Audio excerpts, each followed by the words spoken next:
सही करते ही नहीं। बहुत सारे लोगों को शिकवा है कि मुझे जी फलानी जगह से मिला कुछ नहीं। और मैंने कहा लेने के लिए भी तो बर्तन सीधा होना चाहिए।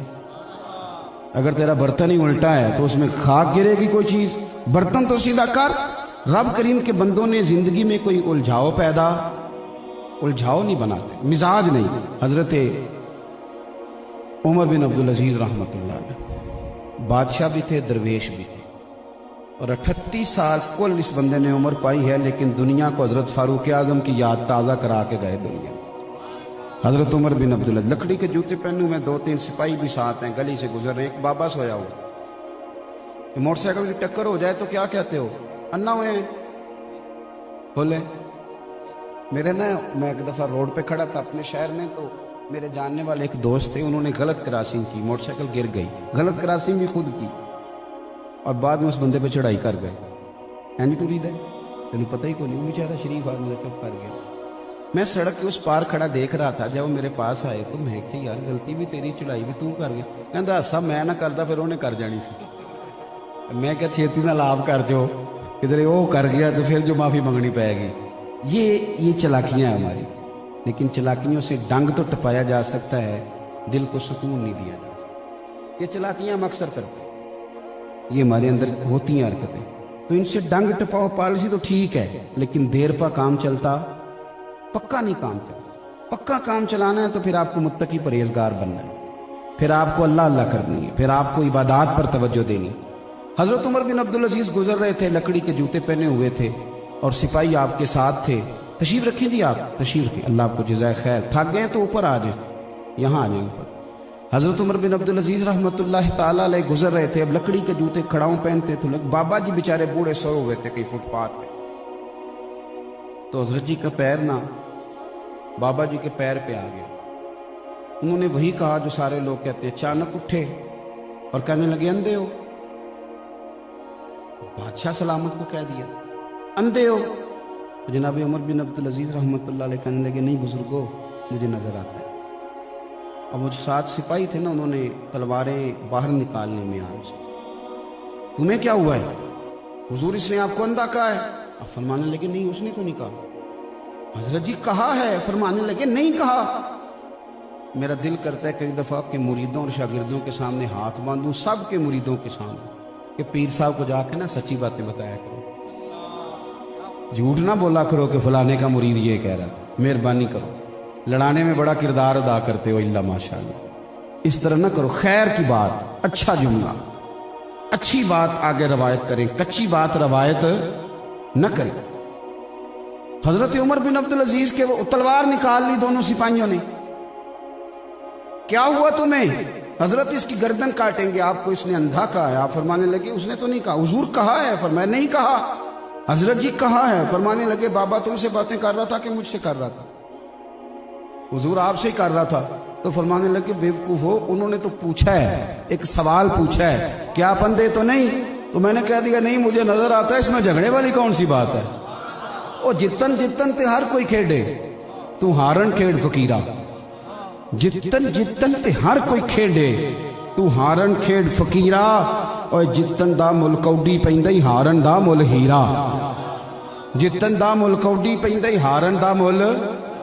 मैं आपको एक और बात भी बताता हूँ, ये गाड़ियों में तो मैंने अब सफर करना शुरू किया है ना, तो बसों में बड़ा सफर किया।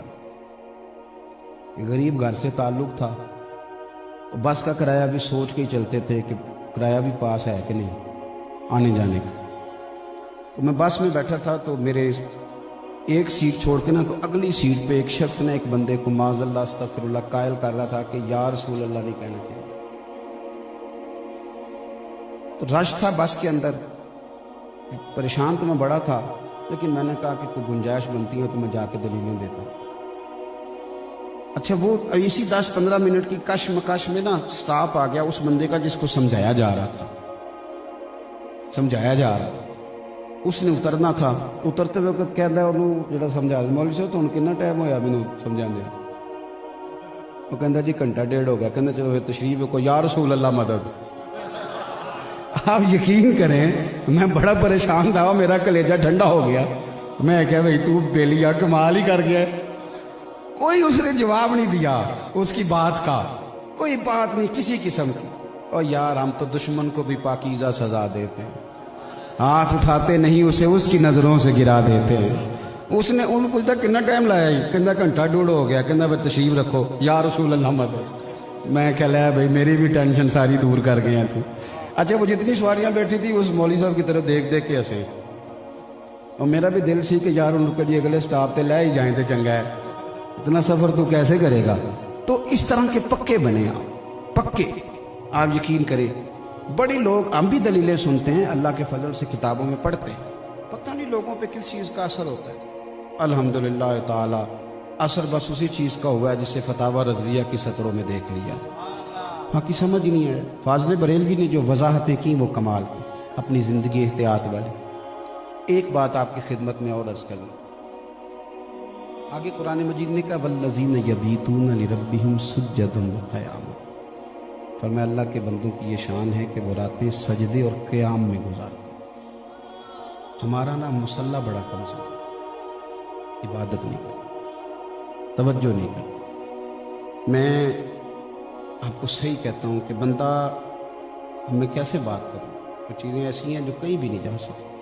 میں کبھی کبھی سوچتا ہوں کہ جب لوگ دینداروں سے دور ہوتے ہیں کئی دفعہ پکے نمازی ہوتے ہیں, اور بچہ مدرسے میں داخل کرا دینا اس کو دلیلیں مل جاتی ہیں کہ بغیر نفل کے بھی گزارا ہو جاتا ہے, عصر کی پہلی 4 سنتوں کے بغیر بھی گزارا ہو جاتا ہے, عشاء کی پہلی 4 سنتیں بھی ضروری نہیں, وہ کہانیاں بنانے لگتے ہیں. کئی دفعہ جب تک دور ہوتا ہے علماء تائید کریں گے میری بات, پکا ہوتا ہے.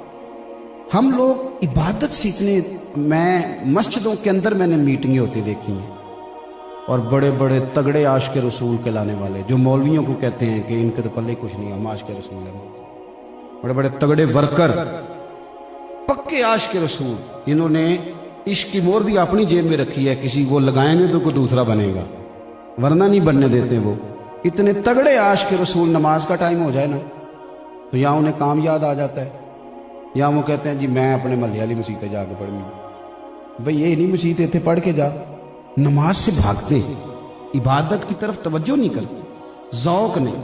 اور بھئی عشق تو محبوب کے طریقوں پہ چلاتا ہے, عشق تو محبوب کے رنگ میں رنگ دیتا ہے بندے.